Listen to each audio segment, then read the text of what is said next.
સમાચાર સામે હાલ નજર કરીશું। જામનગરના કંસુમરા ગામમાં નકલી દારૂની ફેક્ટરીનો પર્દાફાશ થયો છે। ફેક્ટરીમાં 3 મહિનાથી બનતી હતી વિવિધ બ્રાન્ડની નકલી દારૂ, એટલે કે એલસીબીએ દરોડા પાડીને 3 શખ્સોની પણ ધરપકડ કરી છે।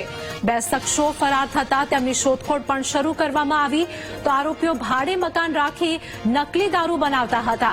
8.23 લાખની કિંમતનો બનાવટી દારૂ સહિતનો મુદ્દા માલ પણ પોલીસે જપ્ત કર્યો છે।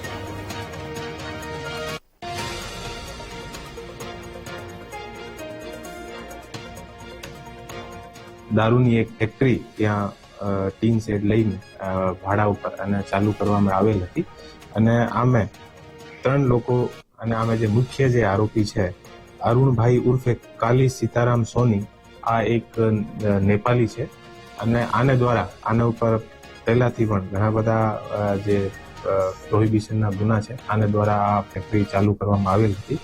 અત્યારે ટોટલ 3 આરોપીઓને પકડવામાં આવેલ છે। અરુણભાઈ ઉર્ફે કાલી સીતારામ સોની અને મહિપાલસિંહ આશીષસિંહ રાણા, ઉંમર 34, રામેશ્વર નગર, જામનગર, અને જયપાલસિંહ વિક્રમસિંહ જાડેજા, રામેશ્વર નગર, જામનગર, એ 3 આરોપી અત્યારે પકડવામાં આવેલ છે અને 2 આરોપી અત્યારે ફરાર છે। જે 2 આરોપી ફરાર છે આમે કિશનસિંહ શેખાવત એ જયપુર રાજસ્થાનના નિવાસી છે અને બીજા ગજેન્દ્રસિંહ જાડેજા એ જામનગર, એ ઇંગ્લિશ દારૂના વેચાણ કરવા